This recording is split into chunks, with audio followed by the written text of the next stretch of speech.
Hello everyone, and welcome to episode 96 of Analyzing Evil, featuring Lalo Salamanca from Better Call Saul. The happiest drug lord you've ever seen, Lalo is another brutal result of the dread tutelage of Hector Salamanca, a man with little mercy and a whole heap of sadism who carries out his barbaric work with a chipper attitude and a sunny disposition. In this video, we're going to explore all we're given about this jubilant monster, taking you through his quirks and crimes to give you the full picture of one of the most mystifying villains that has ever been brought to life on the silver screen. Before we begin though, let's first talk about our sponsor for this video, Audible. As some of you may already know, I'm a big fan of Audible. Not only do I use Audible to find and listen to new and exciting titles in my free time, but having access to any book I need to read to cover these characters in spoken word form is incredibly helpful, as you can utilize Audible from anywhere and on virtually any device. But there's an even better reason to hop on Audible right now. The release of Prime Video's Rings of Power, set thousands of years before The Hobbit and The Lord of the Rings. This series explores the kingdoms that rose and fell in the wake of Morgoth's defeat, and the heroes who struggled against the encroaching power of his second-in-command, Sauron. And now that the Rings of Power is out, there's no better time to brush up on your knowledge of Middle-earth by listening to some of Tolkien's works on Audible. And being the lorehound that I am, I'd have to recommend that you listen to The Silmarillion before you dive into the show, a title which should give you great insight into these ancient characters that have been brought to life in this new show. So before you binge watch The Rings of Power on Prime, check out other Lord of the Rings content on Audible, where new members can try Audible free for 30 days by visiting audible.com/LOTR or by texting LOTR to 500-500. That's audible.com/LOTR or a text to 500-500 with the letters LOTR to start brushing up on your Tolkien knowledge today. Thank you, Audible, for sponsoring this video. Now without further ado, let's begin.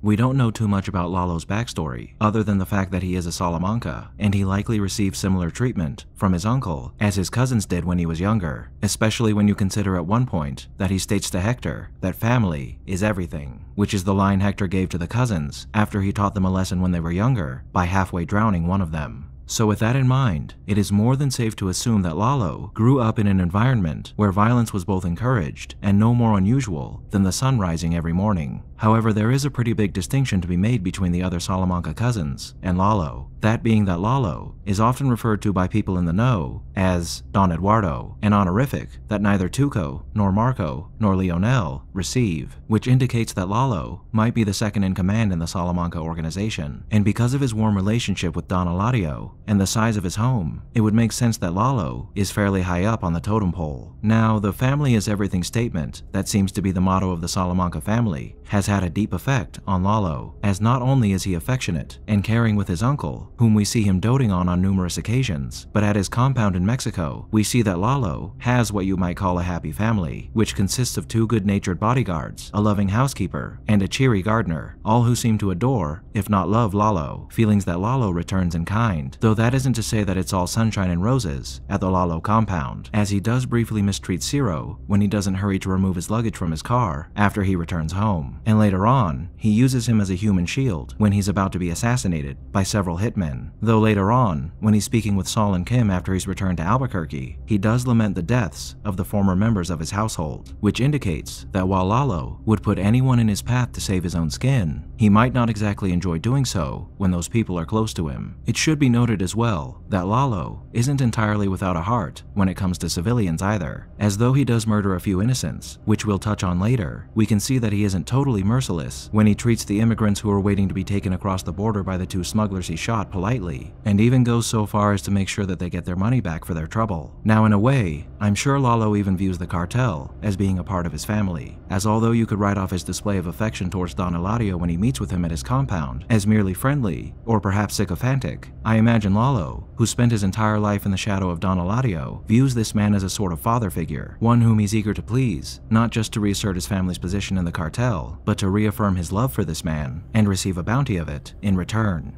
We have a man entirely dedicated to his family, both real and surrogate, but what kind of man has that created? Well, to begin with, Lalo is an incredibly amiable and cheerful man. There are a few moments where we find Lalo losing his composure and displaying a burst of anger, but those instances are few and far between, as even in the face of his enemies, or perhaps even because he's faced with his enemies, Lalo remains a jubilant man. Interactions with Gus, Bolsa, Saul, or anyone else outside of his organization, are always conducted with the utmost respect and manners, with an equally strong sense of humor present in these interactions to back up his genial personality. By all accounts, if Lalo weren't a sadistic drug lord, he'd probably be quite the pleasant person to be around, and I'm sure these components of his personality are intrinsic to who he is, and they aren't traits that manifested as a result of, or were given to him by his upbringing, as aside from maybe Tuco, when he isn't going off the rails, we aren't exposed to any other member of the Salamanca family who has the same kind of sunny disposition as Lalo does. No, I would imagine Lalo, from the time he could speak, was a joyful person at his core, and because of that, he's an incredibly charming and charismatic person, a man with such high energy that he only requires an hour or two of sleep at night in order to function, a man who's able to laugh and cajole in the face of some of the most ruthless men in the criminal game.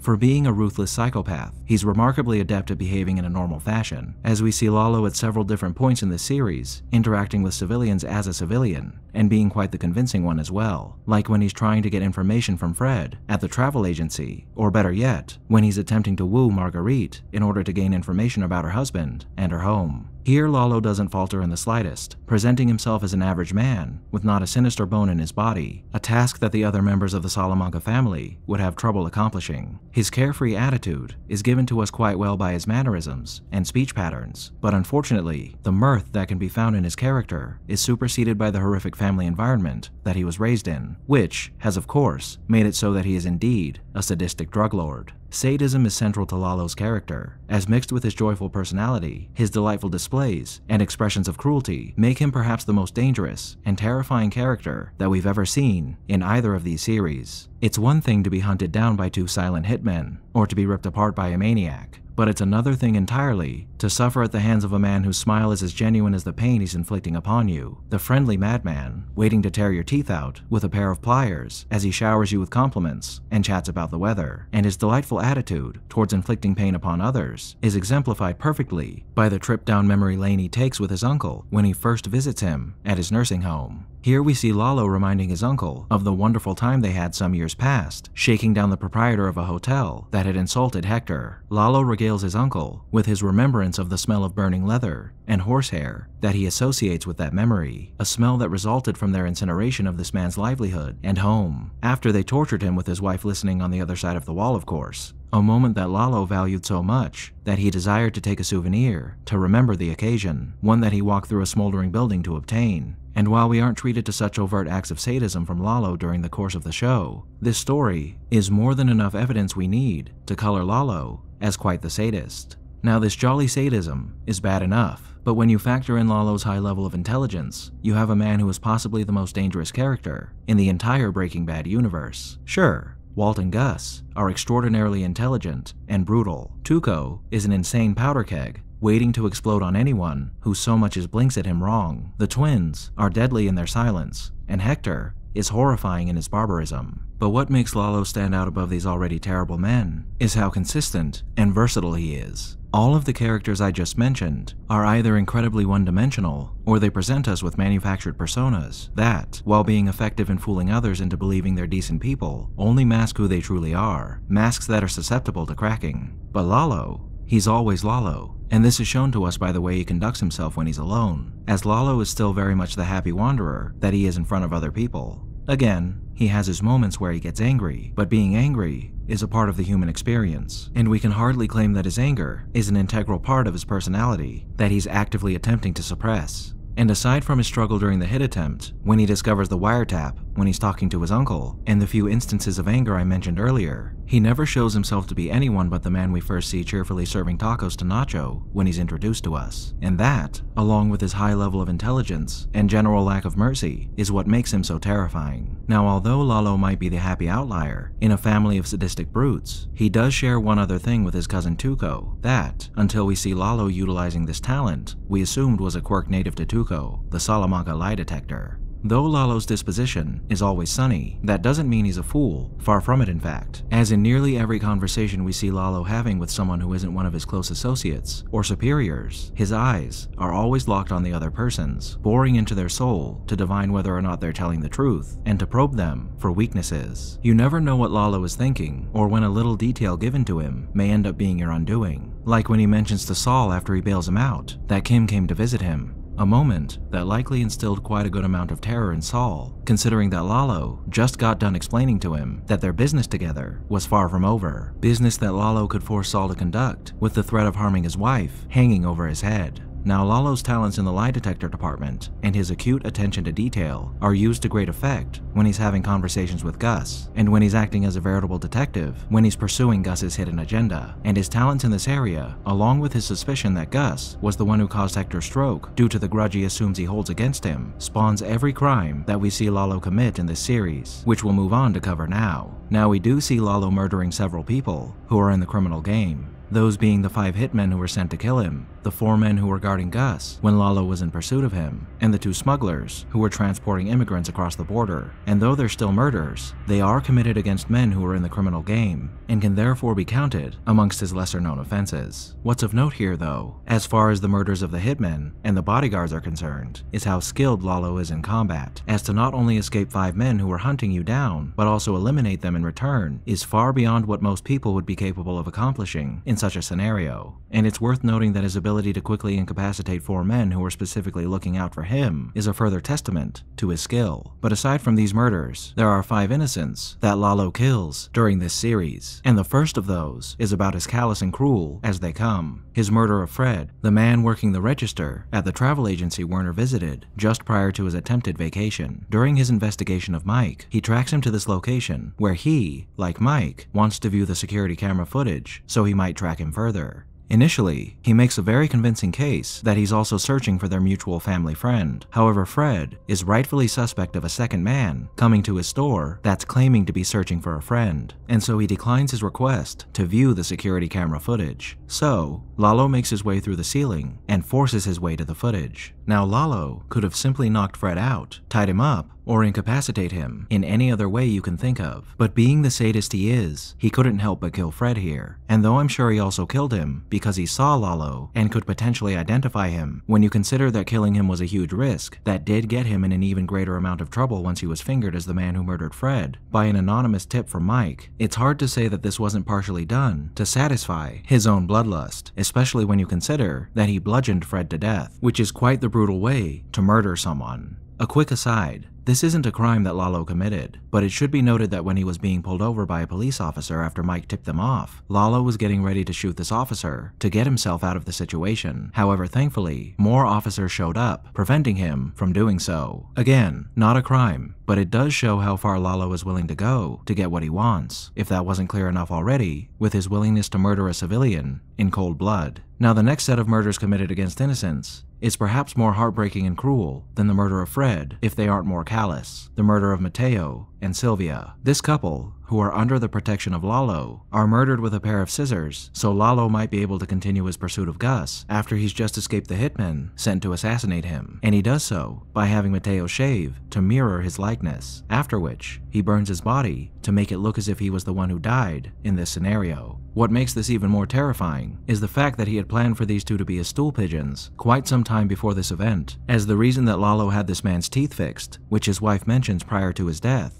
is because he assigned his dental records to Lalo, which shows just how cunning of a planner Lalo truly is. Just like the members of Lalo's household who perished during the hit attempt, I'm sure these 2 were more than aware of who Lalo was and the potential risks to their person that it posed to have him as their benefactor. However, that doesn't make it any less horrifying that Lalo murders 2 innocent people who trusted and admired him in order to save his own skin. Now, the next murder is one that we can't be sure Lalo committed, considering we don't see him do it, but it's more than likely that he killed Casper, one of the men who worked for Werner, after he finished interrogating him in a German forest. Casper could be considered a person who was in the game when you factor in his willingness to work on the construction of a meth superlab, but even so, he was mostly innocent, and he probably suffered a horribly brutal death at the hands of Lalo once he was finished with him. Now, these innocent people who unfortunately met their end at the hands of Lalo Salamanca were murdered because they were in Lalo's way, but the last innocent person killed by Lalo was only killed to prove a point: Howard Hamlin. There's not too much to expound upon here. As I mentioned in the Saul video, Howard, due to Jimmy and Kim's influence, was in the wrong place at the wrong time, and his death only served to instill terror into others, which is beyond heart-wrenching and terrifying. After all these crimes have been committed, Lalo finally comes to the point he had been endeavoring to reach the entire time we knew him, the revelation of the secret transgressions committed by Gus Fring against the cartel. After making an impressive effort to uncover Gus's secrets, Lalo almost gets what he desires. However, his arrogance in this situation would prove to be his undoing, and fortunately for the world at large, Lalo instead receives his due, shot in the throat by the man he'd been hunting, dying with a smile on his face as he chokes on his own blood.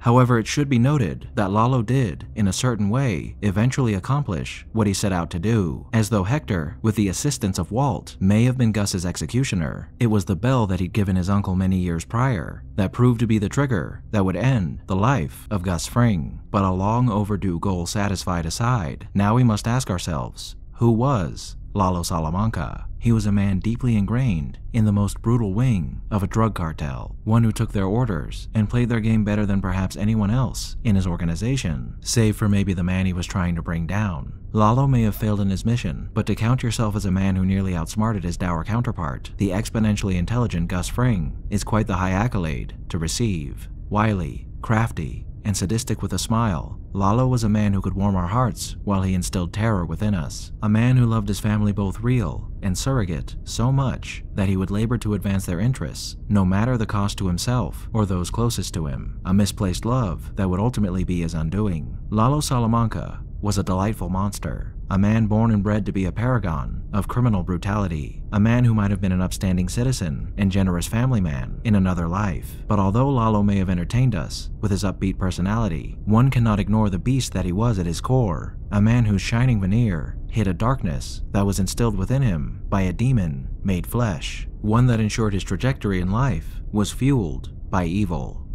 Thank you all for tuning in to this episode of Analyzing Evil, and I hope you've enjoyed. What are your thoughts on Lalo? Did I miss anything? Let me know down below, and leave a suggestion for a villain you'd like to see featured while you're at it. If you liked this video, hit that thumbs up button, and make sure to subscribe if you haven't already. A big thank you to all of my subscribers, my patrons, and anyone who's decided to honor me with a super thank. A most vile thank you to them, as well as our most dedicated patrons.